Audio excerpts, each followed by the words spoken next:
Hi friends, இன்றைக்கி நம்ம வீட்டிலேயே எப்படி தக்காளி ஊறுகாய் ஈஸியாக செய்யலான்றது தான் இப்போ நம்ம பார்க்க போகிறோம். இதை நம்ம 3 மந்த்ஸ் to 6 மந்த் வரைக்கும் ஸ்டோர் பண்ணி வச்சுக்கலாம். இதுக்கு ஃபஸ்ட்டு ஒரு ஸ்பூன் வெந்தயத்தை நல்லா வறுத்துக்கணும். அதுக்கப்புறம் ஒரு ஸ்பூன் கடுகு போட்டு அது ரெண்டும் நல்லா பொரிஞ்சதுக்கப்புறம் மிக்ஸி ஜாரில் போட்டு அரைச்சி பொடியாக எடுத்துக்கணும்.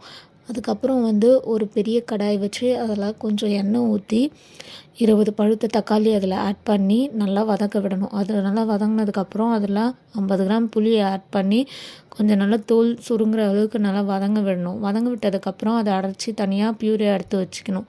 அதுக்கப்புறம் ஒரு பெரிய கடாய் எடுத்து நம்ம தேவையான அளவு நல்லெண்ணெய் நல்லா தாராளமாக விட்டுக்கணும். அது விட்டதுக்கப்புறம் ஒரு ஸ்பூன் கடுகு போட்டதுக்கப்புறம் அது காஞ்ச மிளகாவை விதை நிற்கிட்டு கிள்ளி சேர்த்துக்கணும். அதுக்கப்புறம் ஒரு கொத்து கருவேப்பிலையை போட்டு நல்லா புரிஞ்சதுக்கப்புறம் 20 பல் பூண்டு போட்டு நல்லா வதக்கணும். அதனால வதக்குனதுக்கப்புறம் நம்ம நல்லா மையாக அரைச்சி வச்சுருக்க டொமேட்டோ பியூரியை அதில் ஆட் பண்ணி நல்லா மிக்ஸ் கொடுத்துக்கணும். அது மிக்ஸ் கொடுத்ததுக்கப்புறம் 20 கிராம் வெறும் மிளகாய்த்தூளை சேர்த்துக்கணும். 2 ஸ்பூன் பெருங்காயத்தூளை சேர்த்து நல்லா மிக்ஸ் கொடுத்ததுக்கப்புறம் தேவையான அளவு உப்பு சேர்த்து நல்லா வதக்கணும்.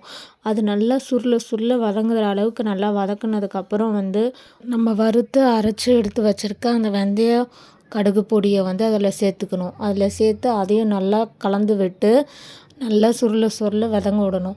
அது எப்படி நல்லா வதங்கிடுச்சுன்றதை கண்டுபிடிக்கிறதுனா சைடில் நல்லா எண்ணெய் பிரிஞ்சு கலர் மாறி ஒரு மாதிரி ரெட்டிஷ் கலரில் வரும்.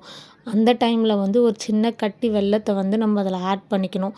அதில் ஆட் பண்ணதுக்கப்புறம் இன்னும் நல்லா மிக்ஸ் பண்ணி விட்டோன்னா ஊறுகாய் நல்லா கடாயிலே ஒட்டாமல் நல்லா சுருள வதங்கி வரும். அதுக்கப்புறம் நம்ம ஊறுகாய் ஒரு ஏர்டைட் கண்டெய்னரில் வெளியே ஸ்டோர் பண்ணால் ஒரு 3 மந்த்ஸ் வரைக்கும் நல்லாயிருக்கும். அதே நீங்கள் ஃப்ரிட்ஜில் ஸ்டோர் பண்ணிங்கன்னா ஒரு 6 மந்த் வரைக்கும் இந்த ஊறுகாய் கெட்டு போகாமல் நல்லா ருசியாக இருக்கும். இந்த மாதிரி வீடியோஸ்லாம் பார்க்கணுன்னா நம்ம சேனலை இதுக்கப்புறம் சப்ஸ்கிரைப் பண்ணிக்கோங்க ஃப்ரெண்ட்ஸ்.